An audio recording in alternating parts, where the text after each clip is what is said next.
Warning!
So, dick size. After the podcast episode recently where people flip the fuck out about the dick size conversation, I figure a how to grow your dick episode would be useful to most people. First, I want to talk about some demographic stuff. Like, men have a gross misconception about dick size. And that once you hear what I have to say, you'll probably realize that you don't actually need or want a bigger dick. And I know you're thinking like that's ridiculous. You think you know what women want, and I'm going to say that women don't know what they want. That there is a study, one meta study that covered so much shit that I'm basically going to summarize, and I'll summarize that study first, and then I'll start talking about my opinions and interpretations, and then I'll talk about what actually can be done. And you'll probably realize that it's kind of irrelevant. All right, so the dick size study. The average penis size is 5.15 inches. That's it, 5.15 inches. Measured by pulling it out as limp, stretching it out, and measuring it from the base of the pubic symphysis to the tip of the penis. That's it, 5.15 inches. The Gaussian distribution is quite magnificent. Like, it's crazy how it's spread out. But here you go. Ready?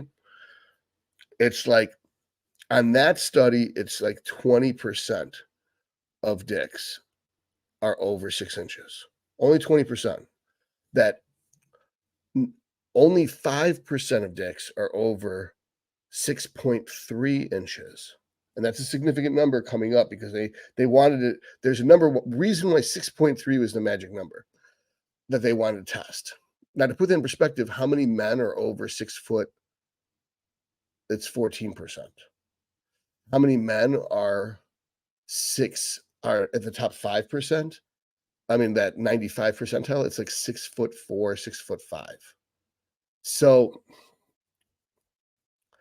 this concept that girls have that they won't settle for anything less than a man that's 6 foot tall, has a 6-inch dick, makes six figures. Let's do the math here. If it's 14% of guys are over 6 feet tall, and 17% of guys have a 6-figure income, and 1 in 5 guys has a 6-inch dick, that means that it's 1 in 210 guys that is 666, over 6 foot, 6-inch dick, and makes six figures. Now, 75% of people are obese. So that even if you were to like round that down to say 50% of men are obese, that's to not be fat and be a 666, you'd have to be 1 in 400 men. So only 2.5 guys out of 1,000, or only 5 guys out of 2,000 men meet the minimum requirements women have for men. That's why so many women are lonely and have cats. It's because they have unrealistic expectations on what they think is a 5 isn't a 10. It's like, like what they think is a 5 is actually like a 9.99995 or something like that. It's absurd how picky they are. So basically the concept when girls say things like, oh, I prefer 7 inches, I prefer 8 inches, I prefer 9 inches, they're full of shit. They're not measuring guys' dicks. They don't know what they're talking about because only 1% of dudes have a 7-inch dick. Only one in 1,000, that's 1 in 100 guys have a 7-inch dick.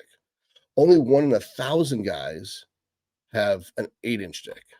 Only 1 in 10,000 guys have like a 9-inch dick. It's just unrealistic that they've been with that many guys, that they've had sex with that many enormous dicks, that they have a preference. Oh, and they can differentiate between these. That's not me talking about my personal experience. This is just math. The next thing I want to say is they did in the same study, they measured women's preference. Now, they didn't tell women what size penis it was. They just had a bunch of dildos. They were all blue so that women couldn't associate. That isn't where I wore this, but that'd be funny if it was. The color was blue so women couldn't take a color preference, like, oh, I prefer black dicks. So they pick the black dick and then they say, this is the one I want. No, it's just nobody has a blue dick. So therefore, there couldn't be any racism about the dicks because nobody has blue dicks. So the thing was, women preferred. Now, before this, of course, they report they don't care about length, they care about width, girth, circumference. Okay, I forgot to mention if the average length is 5.1, the average circumference was like 4.6. Okay, that's the average circumference is 4.6. The average length, and this was hard. I mean, soft, the average length was like 3 or 3.5 inches, but that doesn't matter, right? But so 5.1 is the average length. This is important. 5.1 is the average length. 4.6 is the average circumference. Women said they don't care about length, they care about girth. But what they prefer out of the 70 women they tested was for a husband, they preferred 6.3 inches, the 95th percentile in length, and 4.8 girth. So they say size doesn't matter, but their preference is for an above average dick in width and then an extremely long dick that only the top 5% of men in the world have that. That would be like women saying, I don't care about height, but I prefer a guy who's 6'5". It is literally, I don't care about money, but I try not to date anyone who doesn't make 5 million a year. Literally, that's how ridiculous their self perception is as to what they want. So they lie. They most certainly care about size, but they prefer a 6.3, which is only 1 in 20 guys, only the top 5% of men. So clearly, dick size matters because they have a preference that's so far away from the average. It gets better. Their preference for a one night stand, however, is a 6.4 inches and a 5-inch circumference. Now, some of you would be thinking, like, why would you care if it's that small of a difference? I think the fact is, very few women gave a shit about differentiating between long term and one night stands because they don't do that. But I think there's a few of the girls that are just like rampant hoes who they prefer a huge dick, like as if I'm not getting, like this is what I go home to. But if I'm going to sleep with someone behind my husband's back, it's going to be a huge dick. And so those very few women who said like 8 inches, 9 inches, that out of all those women, the couple women that did that, it skewed it. So it was 6.4 was the preferred for a one night stand. And you're like thinking like, well, if that's what's the difference? This is something I have heard about quite a bit is that if it's one thing to sleep with a guy with a big dick one time. It's another thing to have sex with a guy with a big dick every day. That tends to fuck them up and it makes them sore and makes them unhappy. So it's fun for a once in a while thing. It's not fun every day. So that's something to take in consideration. So we've talked about what the average is.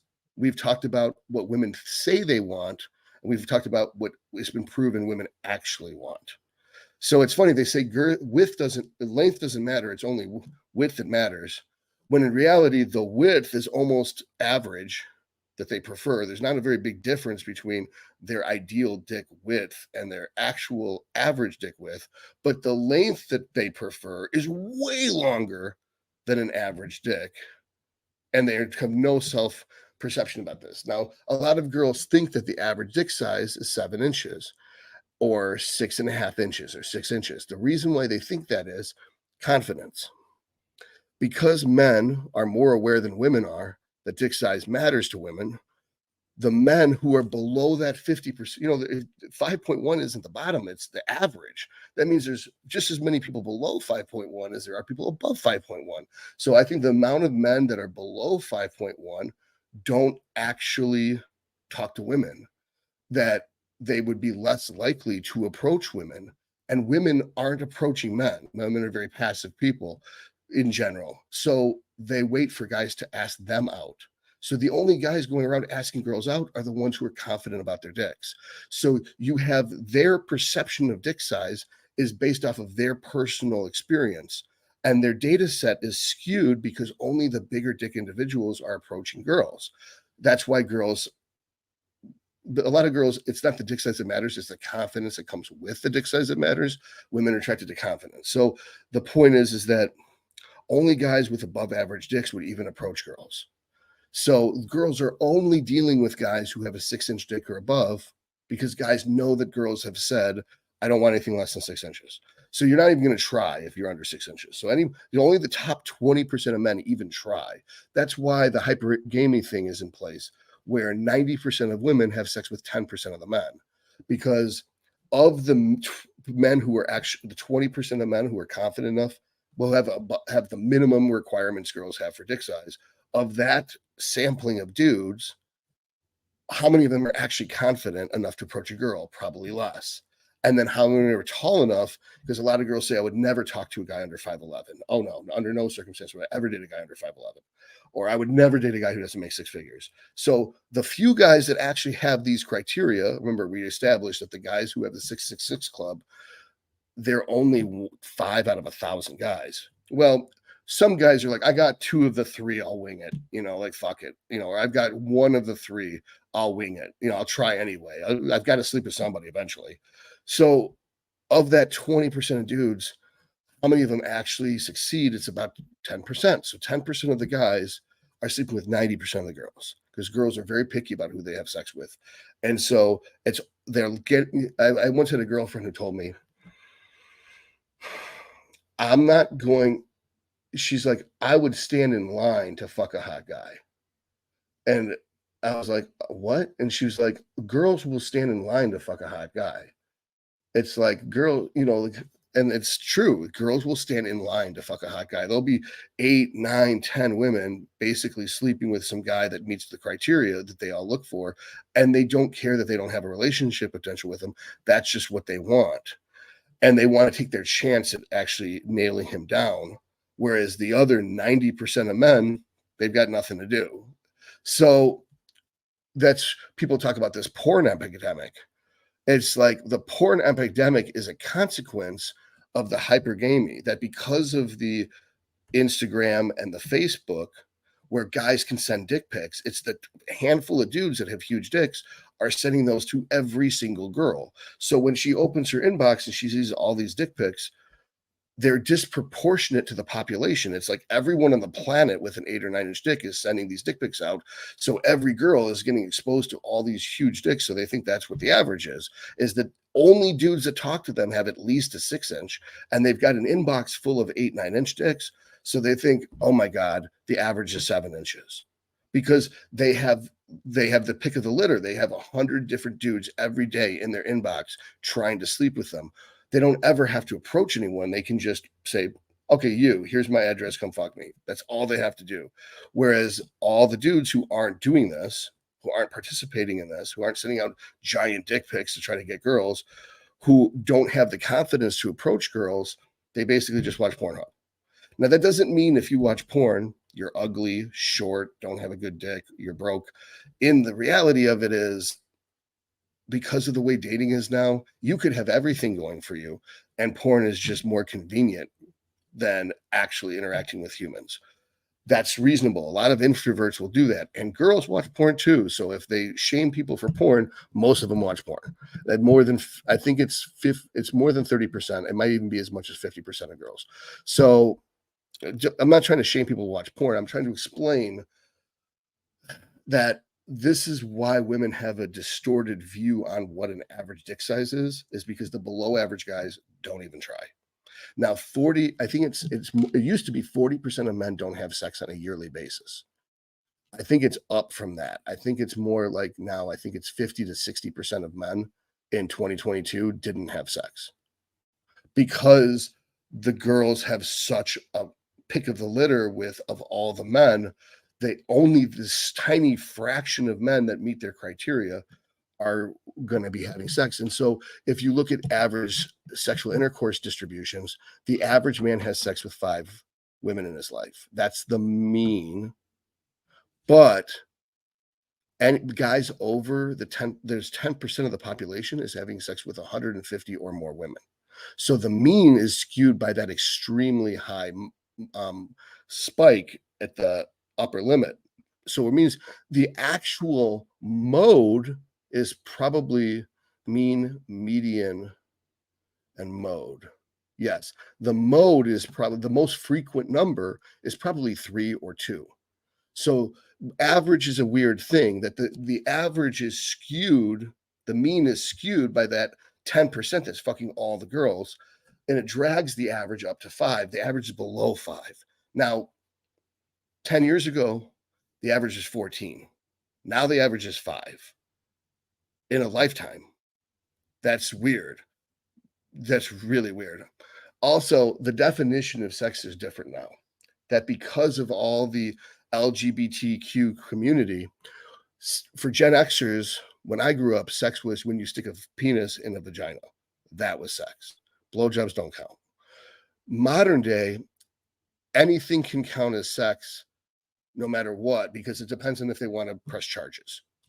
Like anything sexual assault, if they say it is. So that has skewed the data a lot. So, like in Seattle, the average, I think 10 years ago, the average number of sex partners in a lifetime was 57. And then the next highest on the list was 14, which means that in whoever collected this data in Seattle, their definition of sex could have been kissing. I don't know what the fuck. Why would 57 be the average lifetime sex partners in Seattle? And in the next city over, Redmond, it's 14. It doesn't make any sense. So these are things to take into consideration. Now, what's funny, I didn't take that study I quoted that seriously until I saw several urologists do videos. Like when I started this channel, the Dr. Todd Lee's Anabolic University. Greetings, Earthlings! Like, subscribe, and share this video. Share with a friend. Share with enemies. Share with people who think they know everything. Spread it like herpes. Speaking of herpes, I am a medical doctor, and I could be your doctor. Click the link in the description box. I can order you blood work. I can read the blood work. I can treat any illnesses. Basically, it's like an HRT clinic that's a one-man army. Also, I do coaching. Dr. Karina Dodson and I have a coaching business called Apex Coaching. So if you sign up with me, you get coaching, which is nutrition, programming, competition prep, or lifestyle coaching, as well as all the medical stuff. So you have 2 doctors in one business. It's going to be contest prep, the nutritionist, the programming person, and the doctor all in one. You can't beat it. It's integrated. It works the best that way. You'll love it. Make sure to do it. Click the link in the description box. YouTube started feeding me doctor shit on this channel's YouTube feed. And I was like, oh, there's a lot of urologists talking about dick size. That's weird. And female and male urologists, old and modern videos are still quoting the same study and that this is real. Like this is a real study.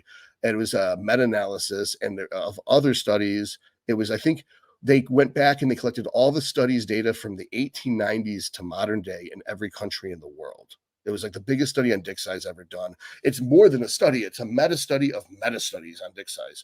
It's a quantum entanglement of dicks. So this is the facts. It is 5.1. And a lot of really smart girls I know have told me that they think it's 5.5. I have a feeling that is based off of the US average. Now I know what you're thinking, like, why would American dicks be bigger than the world's dicks? I literally can't say that to you because science is racist, and I can't tell you why American dicks might be bigger than the average dicks in other continents. I'm sure you're smart enough to put it together, though. But I can't say that because any science based, for instance, talking about racial differences in IQ, that will get you banned. That's worse than, like, there's nothing you could do worse to your life than actually recite the data on racial differences in IQ. Same thing with the dick size. You cannot show the scientific data about, they've actually buried it. They've made it unavailable. There is no, all the studies that proved one race has a bigger dick than the other race have been destroyed.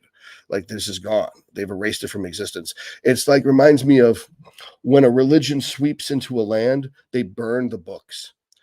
That the wokeism religion is literally erasing history. So if this gets banned, hopefully I'm going to start uploading things to Rumble so I can be a little bit more forthcoming with reality, because I live in the real world, and the real world, feelings don't fucking matter. Reality does. So this video was titled "How to Grow Your Dick." You want to know how to grow your dick? We're 20 minutes in. I haven't told you how to grow your dick yet.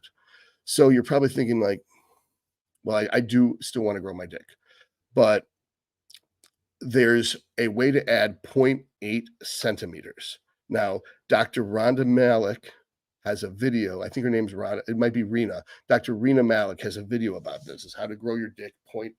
It's 0.8 inches. It's 2 centimeters.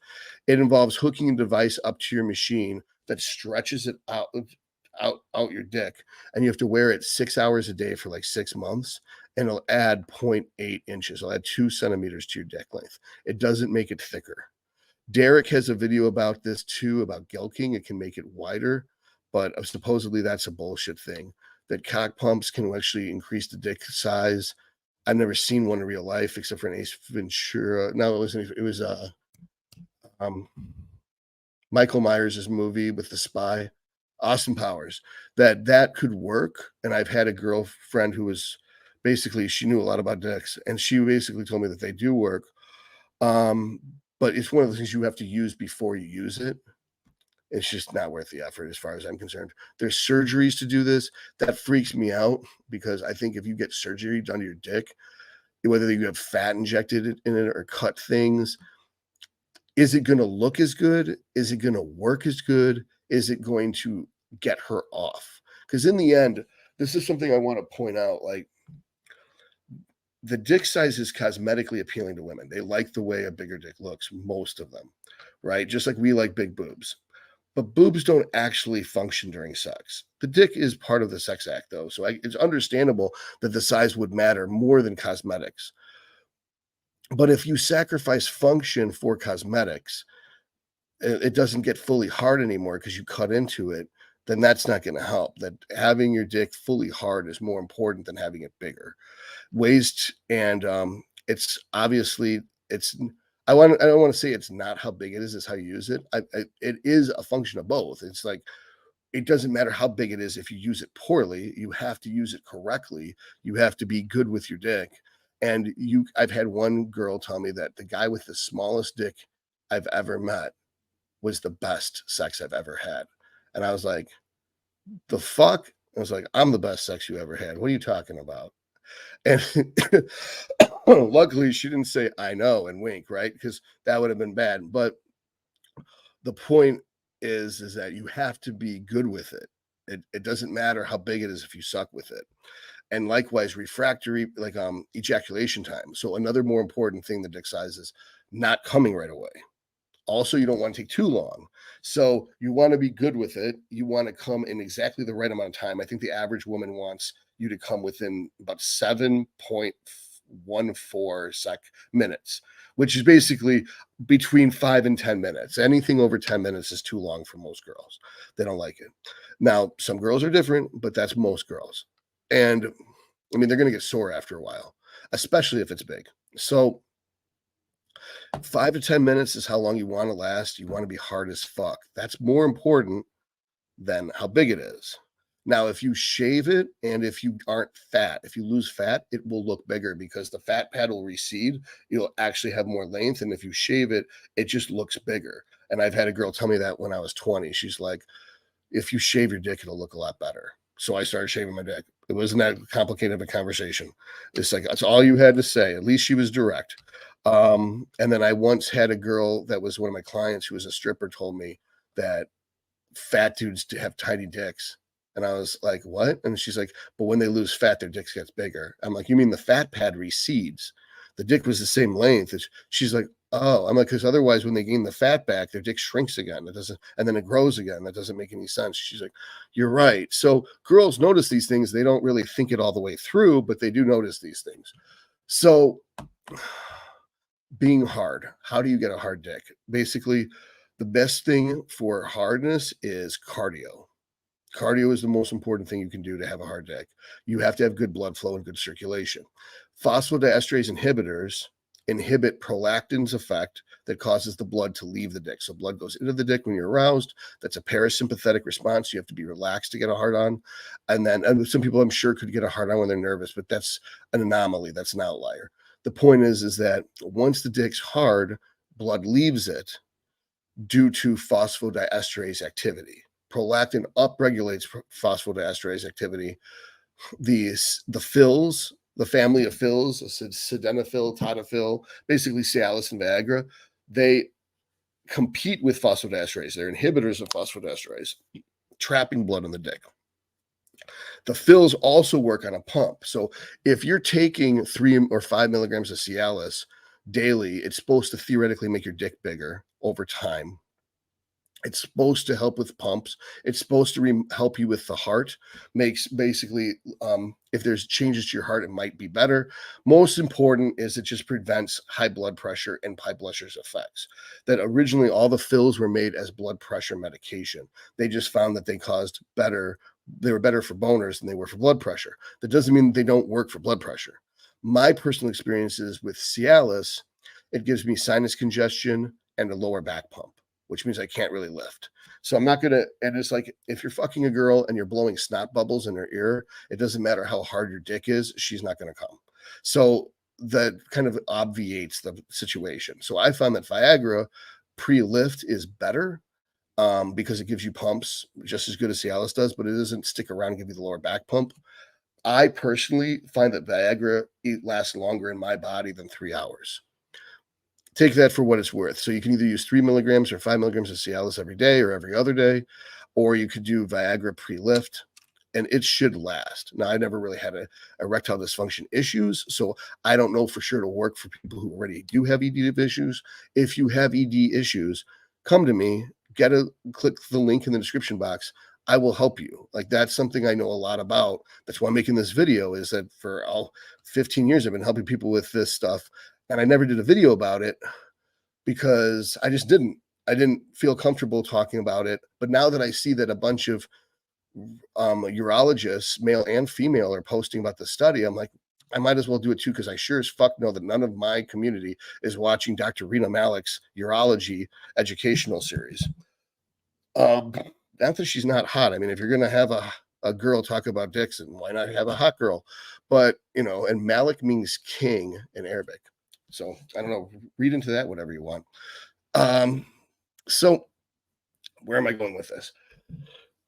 So cardio helps with blood flow to your dick. Cialis or Viagra helps with blood flow in your dick. That makes your dick hard. And if your dick's hard, it's bigger than if it's soft. That's the most important part. I talked about all the mechanical things you can do and the surgical options. I wouldn't get the surgery. Shit's like $6,000 to $10,000. It's not really worth it. I mean, and obviously if your dick's below a certain amount, you can get insurance to cover it. So I'm not, what would I know about what it feels like to have a 3 or 4 inch dick? But I'm sure people in the comment section are going to say, you know plenty about having a 4-inch dick, Todd. No, it's pretty funny that. But as far as drugs intervention, that's why you're watching this, right? You're like, get to the fucking drugs, dickweed.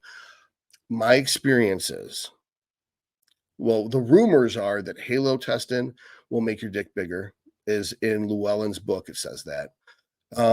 That doesn't make any sense why one drug would make your dick bigger and the other ones wouldn't. It's just highly androgenic. So theoretically, androgen, one of the long-term use of androgens, which you wouldn't get away with Halo, will make your dick bigger. I think the study showed there was a tiny increase in dick size in a 6-week study. How big were these dicks to begin with? All right. And then the other one is a GH. Since it makes everything in your body bigger, why wouldn't it make your dick? Now, one thing is true. Androgens make your nose and your ears bigger over time because they're erectile tissue. That's why you get a runny nose or hot ears. People, some people say, were your ears burning when someone was talking about you? What that means is like arousal is supposed to make your ears warm. It's like, why? I guess, I mean, anyway, I'm not going to go there. And then with the nose thing, it's like I find I get a runny nose whenever I use Cialis. Well, it's because it's erectile tissue.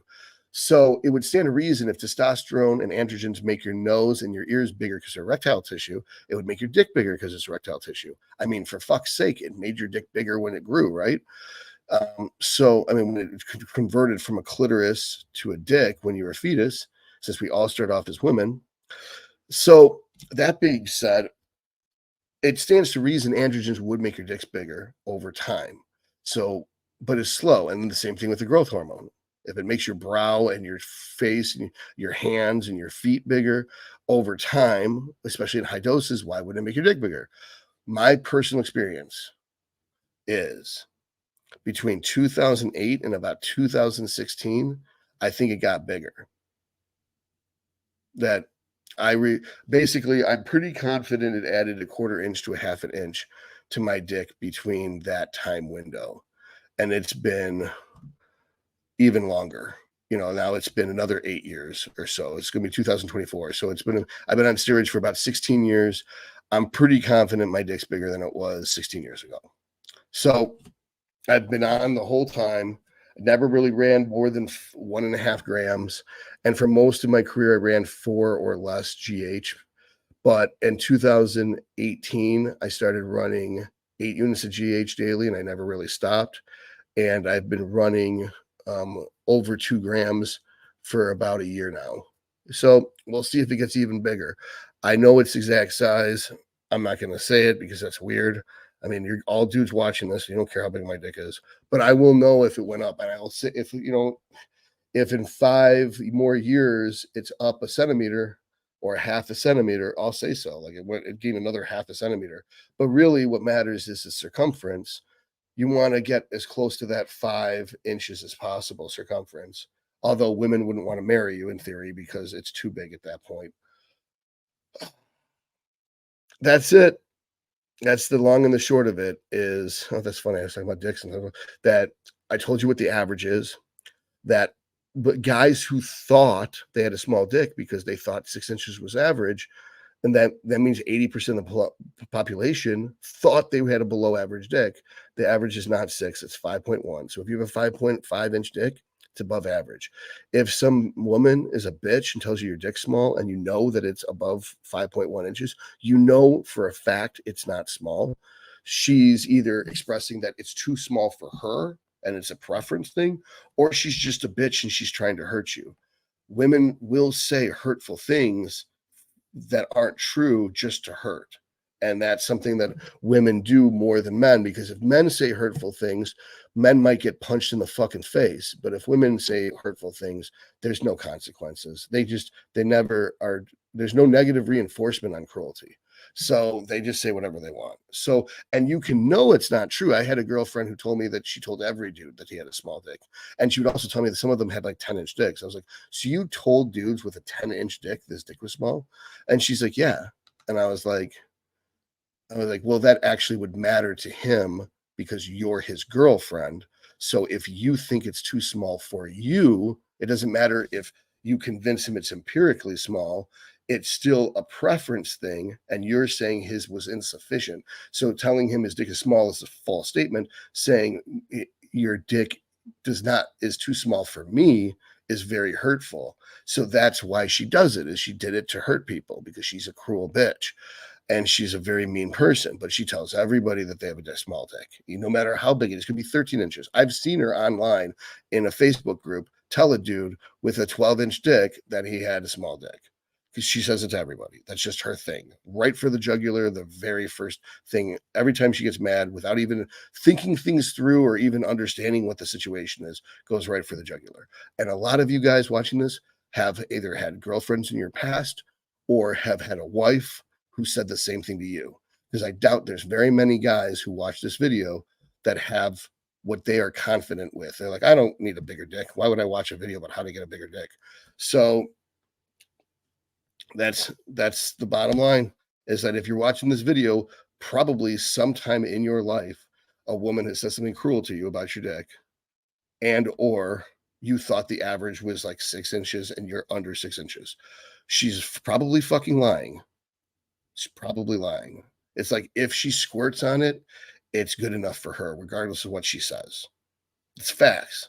If they're coming on your dick, it's good enough to make them come. So it doesn't matter if they think it's they say they think it's small or not. It works and it does the job.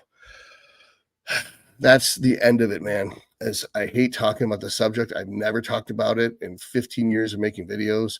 I've never made a video about dick size, but after the way people perked the fuck up on the last podcast about dick size, I figured I've got to make a video about dick size. All right, guys. Peace. Oh, if you want help, then get a hold of me, the consult thing. I'm serious. Like, there might be something we can do. Or if, whatever. If you just want to tell your story, whatever the fuck it is, get a hold of me. Links in the description box. Share this video.